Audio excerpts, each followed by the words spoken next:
अस्सलाम वालेकुम प्यारे दोस्तों, आज की वीडियो बहुत खास होने वाली है।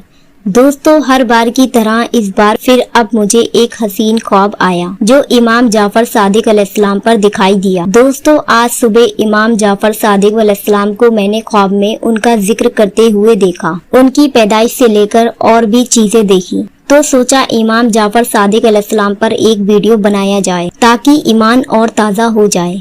वीडियो को ज्यादा से ज्यादा शेयर जरूर करें। तो चलिए वीडियो को स्टार्ट करते हैं। दोस्तों, इमाम जाफर सादिक अलैहिस्सलाम और वो शख्स जिसे कब्र में जन्नत का मकाम मिला। दोस्तों, आज जो किस्सा हम सुनाने जा रहे हैं वो सिर्फ एक कहानी नहीं बल्कि वो हकीकत है जो रूह को झंझोड़ देती है। एक ऐसा किस्सा जो बताता है कि जन्नत बिकती नहीं लेकिन जन्नत लिखी जा सकती है, और वो भी सिर्फ अल्लाह के खास बंदों के हाथों से। ये वाकया है इमाम जाफर सादिक अलैहिस्सलाम का। वही इमाम जाफर सादिक अलैहिस्सलाम जिनकी दुआ से मरीज शिफा पाते थे, जिनकी इल्म की रोशनी से दुनिया के अंधेरे दूर होते थे। वही जाफर जिनके दर पर हर मसले का हल मिलता था। वही इमाम जो नबी पाक सल्लल्लाहु अलैहि वसल्लम के नस्ली वारिस थे और हुसैनी जज्बे की जिंदा मिसाल। एक रोज का वाकया है। इमाम अलैहिस्सलाम का एक पड़ोसी बहुत नेक दिल लेकिन गरीब था। वक्त आया जब उसे मजबूरी में अपना घर बेचना पड़ा। कई लोगों को दिखाया, सौदे हुए, लेकिन किसी से बात नहीं बनी। आखिर उस शख्स ने इमाम जाफर सादिक अलैहिस्सलाम के दर पे दस्तक दी। कहा, मौलाना, मुझे अपना घर बेचना है। आप तो मेरे पड़ोसी हैं, क्या आप लेंगे? इमाम ने फरमाया, कितने में? उसने कहा, इतने में। इमाम ने हल्की सी मुस्कान से फरमाया, मेरे पास इतने दिरहम तो नहीं, लेकिन एक सौदा करता हूँ, तू मुझे घर दे दे, मैं तुझे जन्नत में महल लिख कर देता हूँ। अब सोचिए दोस्तों, आज के दौर में कोई ऐसा कहे तो शायद लोग हंस पड़े, लेकिन वो दौर और था, वो इमाम और थे, और वो पड़ोसी भी कोई आम शख्स नहीं था। उसने कहा, ठीक है मौला, आप मुझे जन्नत में मकान दे दीजिए और इस फानी घर को ले लीजिए। तहरीर लिखी गई, दोनों ने दस्तखत किए। इमाम अलैहिस्सलाम ने पीछे साफ साफ लिखा, इसने मुझे दुनिया का घर दिया और मैंने इसे अपने नाना रसूलुल्लाह सल्लल्लाहु अलैहि वसल्लम की जन्नत से एक महल अता कर दिया। वो शख्स खुश था, दिल से रूह से इत्मीनान के साथ जिया। फिर कुछ ही दिनों बाद उसकी वफात हो गई। कब्र में तहरीर रख दी गई जिस पर लिखा था, इमाम जाफर सादिक अलैहिस्सलाम ने इस गरीब को जन्नत में मकान दिया है।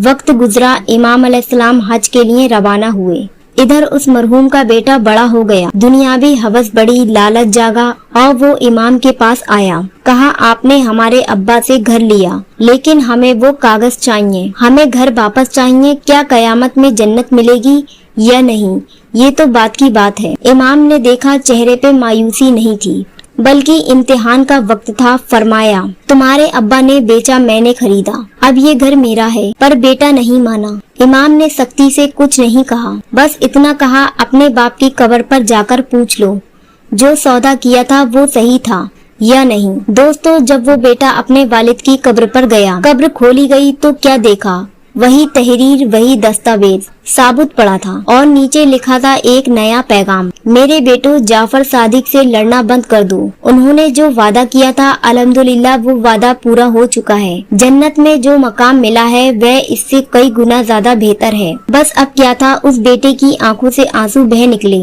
हाथ कांप उठे, जुबान से अल्फाज नहीं निकले। उसे समझ आ गया मौलाना जाफर सादिक का हर लफ्ज सच है।